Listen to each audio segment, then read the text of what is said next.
akakiiko akavunaanyizibwa ku nsonga ez'ebyokulonda mu ggwanga erya Uganda olunaku olwaleero lwetwogerera bamaze okubeera nga batuuka mu bitundu ebyenjawulo okulaba nga bakwasaganya ensonga eya exercise egenda mu maaso gye batuumye National Voters Registrar Exercise.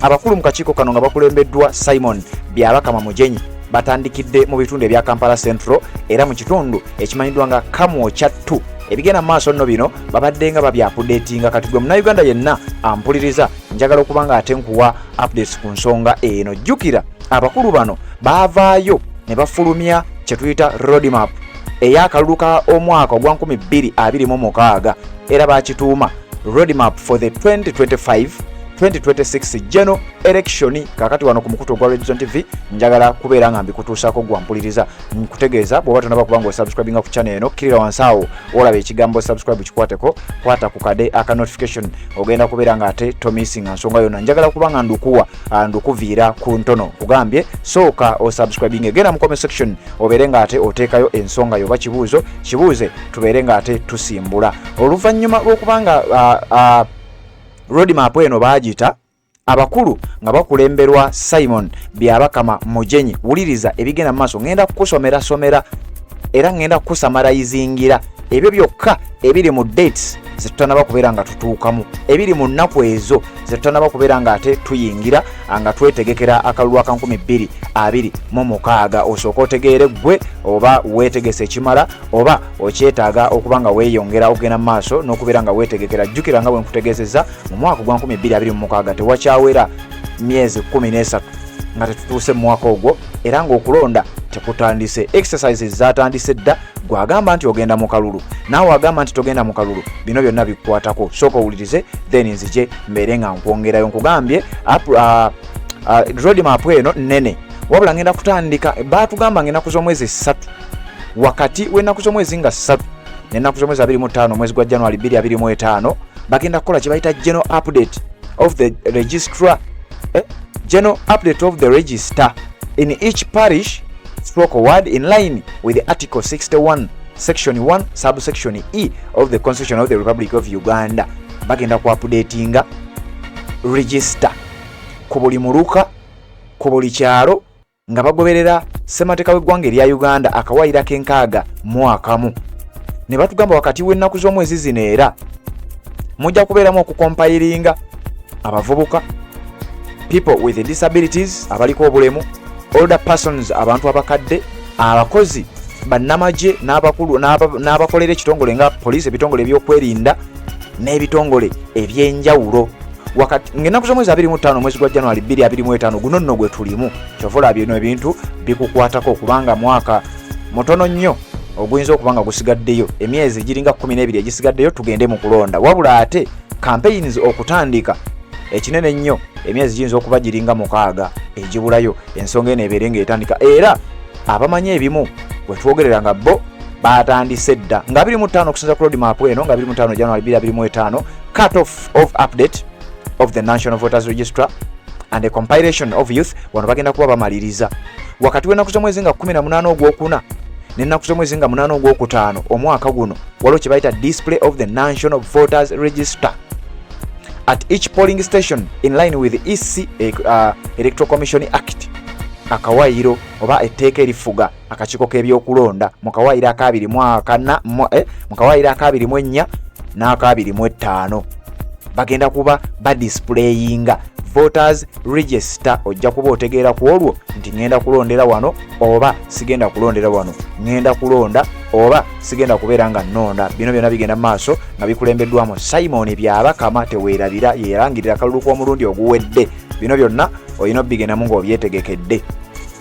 Display of special interest groups SIGs committees voters register in each village KCCA UPDF Electoral Commission workers offices. Bagenda kubanga na bano jukira nabo balonda abakozi mu kakiiko kano, abakozi mu UPDF workers offices, abakozi ku byalo n'ebirala kye tuyita special interest. Display of tribunal recommendations at each parish bino byonna bigenda kubanga bikolebwa zijja kuba ennaku z'omwezi 9 n'ennaku z'omwezi nga 19 omwezi gw'okutaano 2025 guno gwennyini gwe tulimu gwampuliriza kakati oba tonnaba kubanga weetegeka kekadde obeere nga ate weetegeka nkugambye ngenda kukusomerako briefly bino ebikyasembayo then tubeere nga ate tutambula mpola mpola.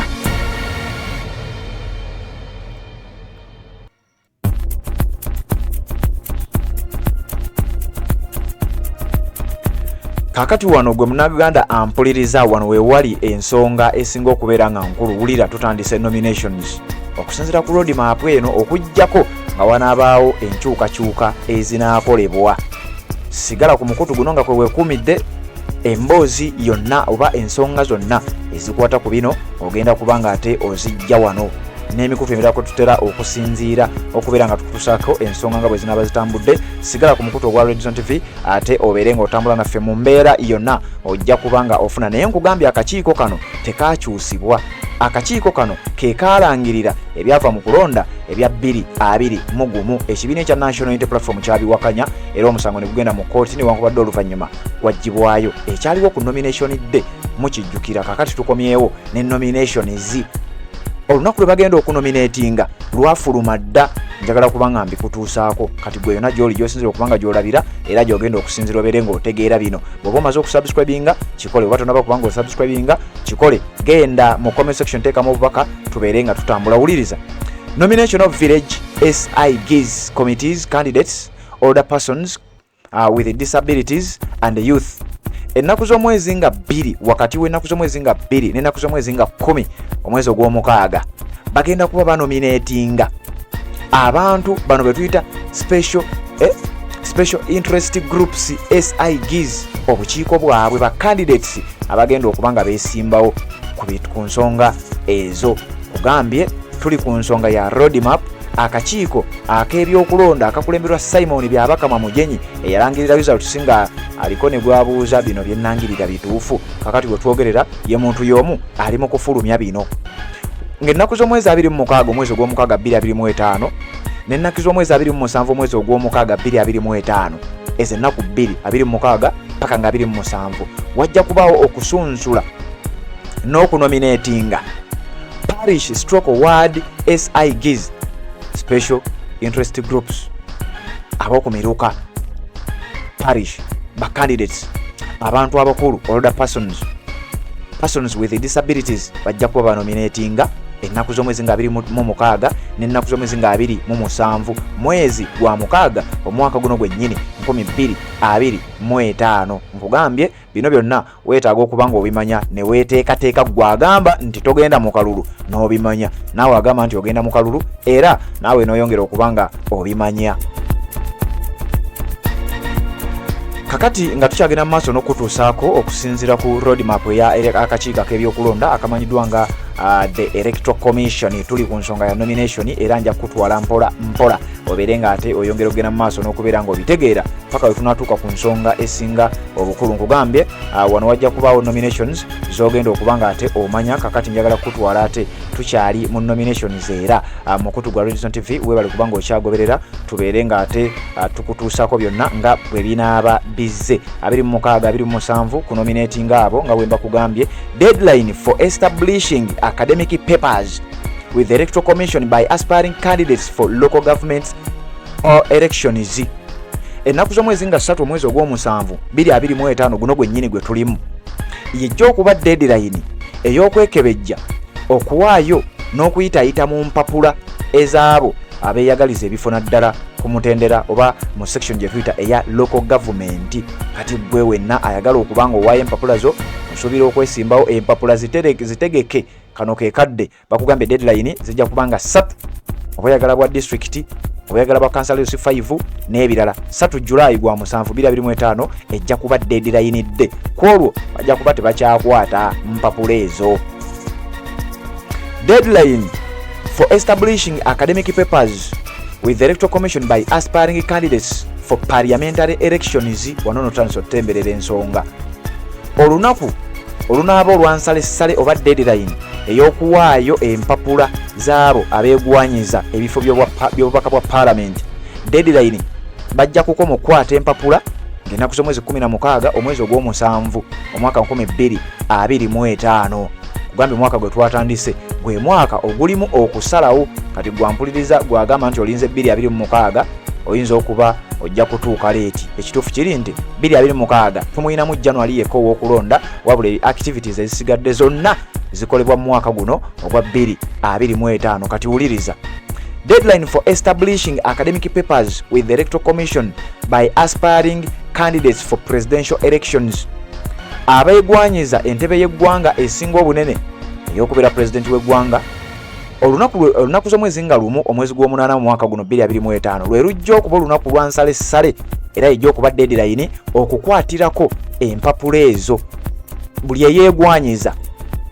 Kati bw'obanga ompuliriza nga gwe Katumba oye nga wandyagadde okuddamu okuvuganya bakugambye nti ng'ennaku z'omwezi lumu omwezi ogw'omunaana 2025 bagenda kuba tebakyakwata mpapula, olina kuzitwalayo olwaleero ne baba nga bazeekebejja, then ne bakubuulira oba bakunominatinze oba tebakunominatinze. Akakiiko ak'ebyokulonda akavunaanyizibwa ku nsonga z'ebyokulonda nga kakulemberwa Simon Byabakama Mujenyi eyalangirira akalulu akawedde ng'abuuza banne byennangirira bituufu obanga bwe zootugoberera byenjogerako obimanyi. Tukyagenda mu maaso n'okutuusaako ensonga nga bwe zitambulira ddala. Roadmap. Ennaku z'omwezi nga 13 omwezi ogw'omukaaga 2025 deadline for resignation by public servants intending to contest parliamentary elections. Wano n'abasinga obungi babuukawo.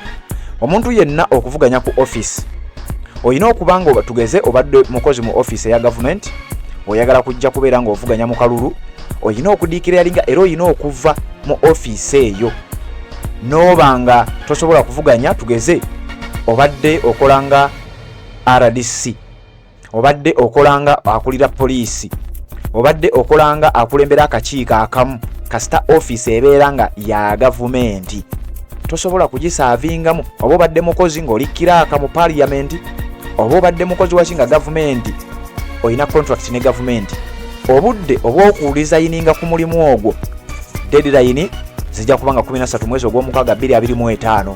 Bwe zinaatuuka nga tonnaba kulizayininga nga tobadde weegwanyiza ekifo ekimu naddala obubaka bwa parliament, munnange gwampuliriza ojja kuba tokyasobola kujja kwesimbawo obwa parliament kubanga etteeka lijja kuba terikukkiriza olwoba okyali servant wa gavumenti y'eggwanga erya Uganda. Tukyagenda maaso era nkyakutuusaako emboozi ekwata ku nsonga eza akalulu ke tugendamu aka 2 yagala kayita ka 2025 kubanga 2026 January yekka zijja kubanga 12 ngenda bikuwa.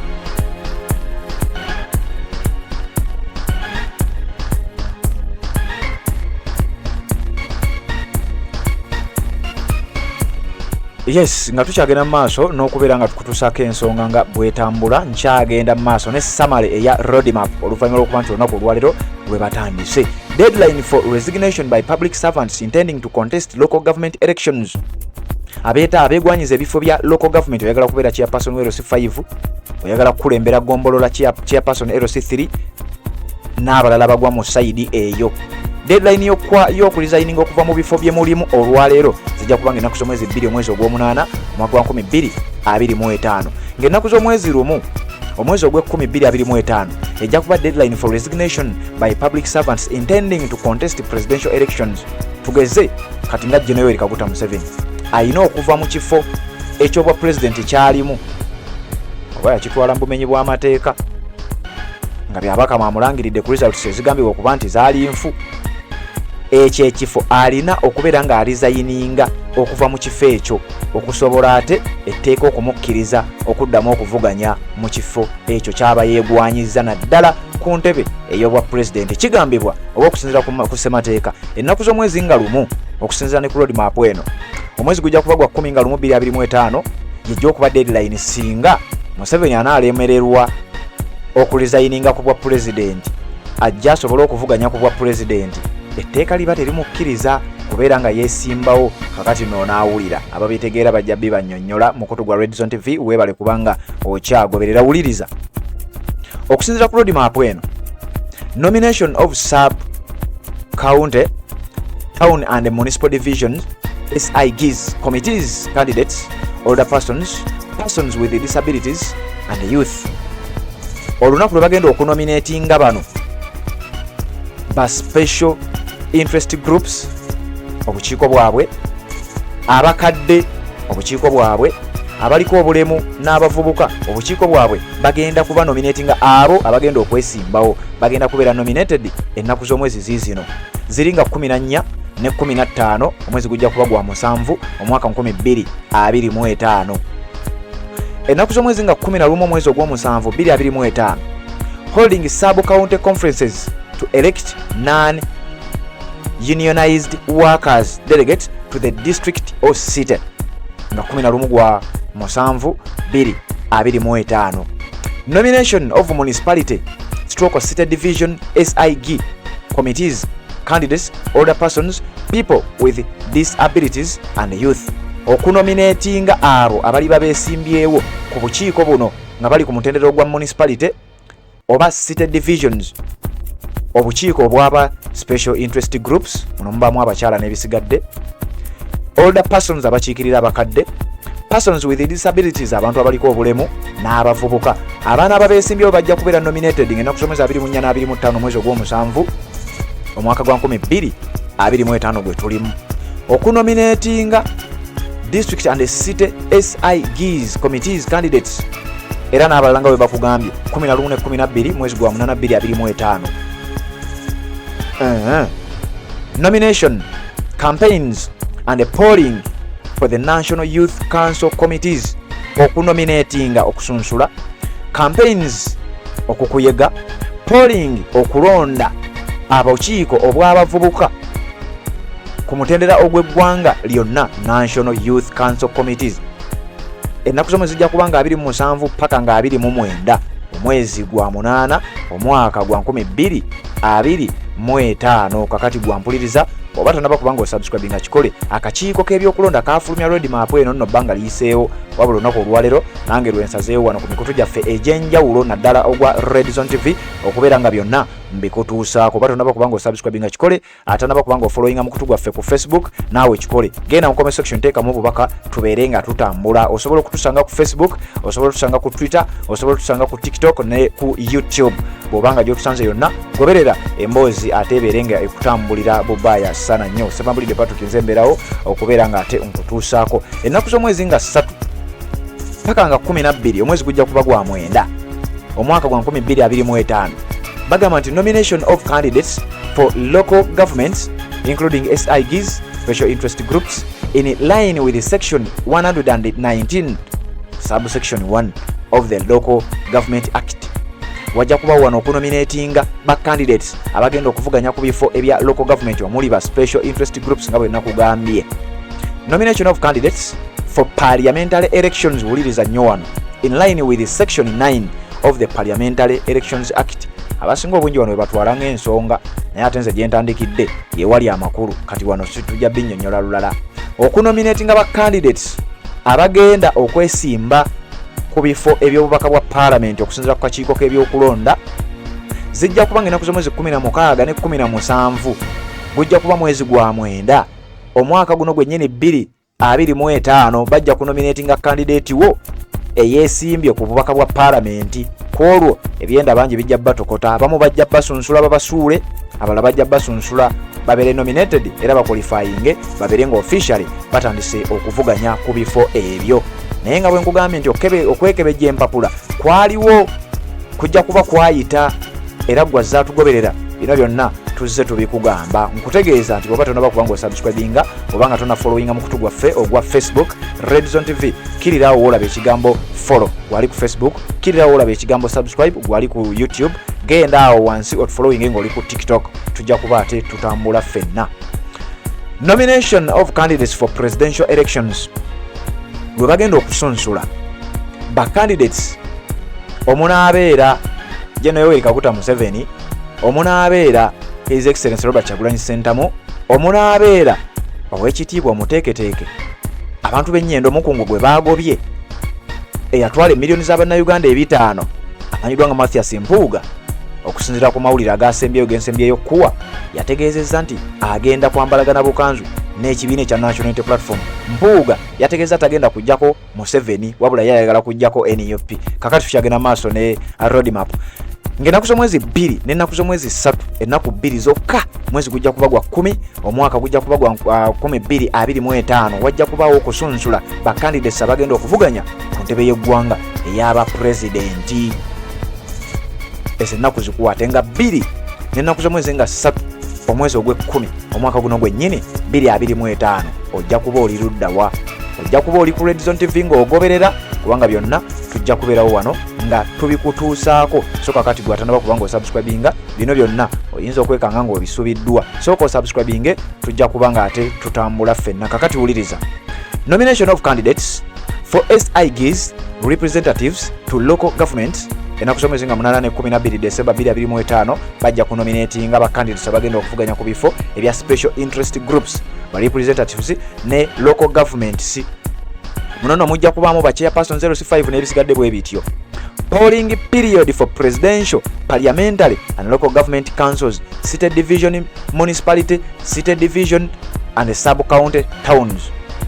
Municipal divisions, including SIGs representatives, in line with Article 61, Section 2 of the Constitution of the Republic of Uganda, 1995. Kakati n'owuliriza.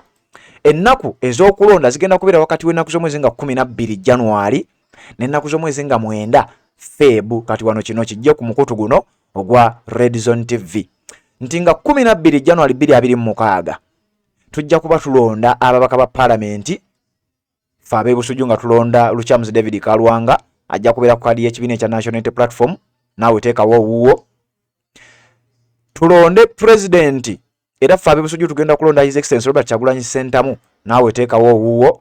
Zijja kubanga 12 January 2026. Then nga 9 February mwezi gwa 2 2026 bameeya bali mwezo Nsubuga Ronald ajja kubeera ku kadi y'ekibiina ekya National Unity Platform, meeya w'ekibuga Kampala. Tujja kuba tubalonda ng'ennaku z'omwezi 9 okujjako nga banabaawo ebikyuse. Gujja kuba mwezi gwa 2 omwaka 2026. Kitegeeza activities zonna, enteekateeka zonna na buli kimu kyonna kigenda kubeerawo mu mwaka ogwa 2025. Wano nga mmaliriza, wuliriza. The Commission calls on all stakeholders to take note of the key milestones and timelines and to participate in the respective activities following the guidelines for elections. A soft copy of the roadmap is available on the Electoral Commission website www.ec.or.ug. Bano bakutegeeza tibakoowoola munnayuganda yenna eyandyagadde okubeera stakeholders, eyandyagadde okwetaba mu bino byonna byewulidde nkusomera ebimu ku ebyo kuba bingi byesikuwadde. Bakutegeeza nti tuukirira. Soft copy ya roadmap eno osobola okugijja ku mukutu official website ey'akakiiko k'ebyokulonda akamanyiddwa nga the Uganda Electoral Commission kakulemberwa Simon Byabakama Mujenyi eyalangirira akalulu ka 2021 ng'abuuza banne byennangirira bituufu. N'ateekako omukono Justice Byabakama Mujenyi Simon, Chairperson Electoral Commission. Kakati gwampulira oli ku mukutu ogwa Red Zone TV. Webale kubanga okyagoberera yonna gy'osinzira okubanga gy'otulabira. Bw'oba tonaba kubanga osubscribinga kikole kirira wansi awo olaba ekigambo subscribe kikwateko, kwata ku kade aka notification ogenda kubeera nga ate tomisinga nsonga yonna. Wano wennyini wenjagala okubanga nkuleka tubeere nga tuwuliziganya mu updates eziddako.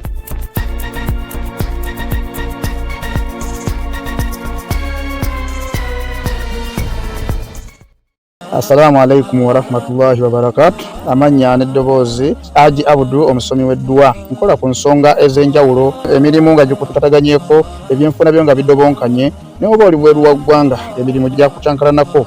Jangu kusomere ku ddwa okubeda nedda eddwa zaabaawo, eddwa zisomibwa omuntu n'oterezebwa mu mbeera yonna ebadde ekwesibyeko akanyaga. Nina ekyoto kye nsobola okukumira wadde oli bweru wa ggwanga nga toli kumpi wano n'ofuna omukisa ogwo nawe n'osomerwako ku ddwa nga nkuteddeko n'akabaani. Allah ajja kusaasira, ajja kwanukula.